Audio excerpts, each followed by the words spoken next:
माणसाच्या आयुष्यात काही घटना अशा घडतात की ज्यामुळे त्याचं अख्खं आयुष्यच बदलून जातं. आज जी घटना मी तुम्हाला सांगणार आहे ती ऐकल्यानंतर तुम्ही अक्षरशः सुन्न होऊन जाल. स्क्रीनवर दिसणारा हा फोटो एकदा व्यवस्थित पहा. हा फोटो आहे आफ्रिकेतला. या फोटोमध्ये कुपोषणानं ग्रासलेलं आणि अन्ना वाचून तडफडणारं एक लहान मूल जमिनीवर रांगताना दिसत आहे. त्या ठिकाणी प्रचंड दुष्काळ पडलाय. हे लहान मूल रांगत रांगत आपल्या आई वडिलांच्या झोपडीकडे जाण्याचा प्रयत्न करत आहे.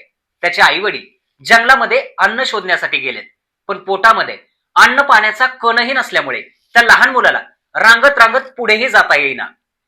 त्याच्या बरोबर मागे एक गिधाड त्या मुलाच्या मरणाची वाट पाहत होतं.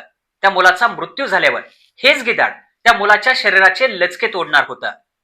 त्यावेळेला आफ्रिकेतला जगविख्यात फोटोग्राफर असणारा केविन कार्टर त्या ठिकाणी आला आणि त्यानं या घटनेचा फोटो आपल्या कॅमेऱ्यामध्ये कैद केला. हा फोटो त्या काळी म्हणजे 1993च्या दशकात इतका प्रसिद्ध झाला की या फोटोसाठी त्याला अनेक पुरस्कार मिळाले. त्याची सगळीकडे वाहवा होऊ लागली. अनेकांनी त्याचे सत्कार केले. जगातले अनेक मानाचे पुरस्कार त्याला या फोटोसाठी मिळाले. पण हा फोटो त्याच्या आयुष्यातला शेवटचा फोटो ठरला. याच फोटोमुळे केविन कार्टरनं आत्महत्या करून स्वतःचं जीवन संपवलं. घडलं असं होतं, हा फोटो ज्या वेळेला प्रसिद्ध झाला त्यानंतर सगळीकडे केविन कार्टरची चर्चा होऊ लागली. अशातच एका माणसानं केविन कार्टरला प्रश्न विचारला की तू त्या लहान मुलाचा फोटो तर काढला, पण पुढे त्या मुलाचं काय झालं? या प्रश्नामुळे गोंधळलेल्या केविन कार्टरनं उत्तर दिलं, मला माहित नाही त्या लहान मुलाचं पुढे काय झालं. माझी पुढची फ्लाईट होती, त्यामुळे मी त्या ठिकाणावरून निघून आलो.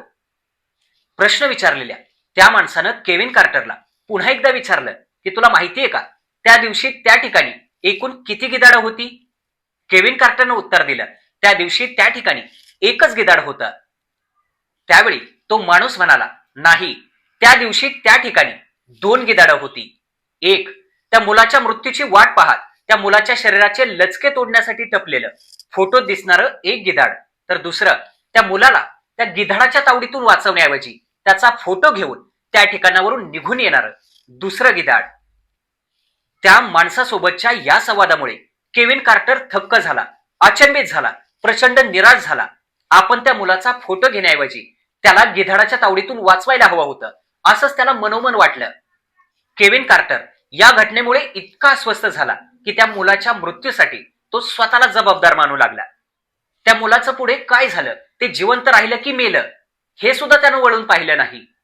एका लहान मुलाच्या वेदनेमुळं, मरणामुळं आपल्याला प्रसिद्धी मिळाली, या गोष्टीमुळे अस्वस्थ झालेल्या त्या फोटोग्राफरनं आत्महत्या करून स्वतःचं जीवन संपवलं.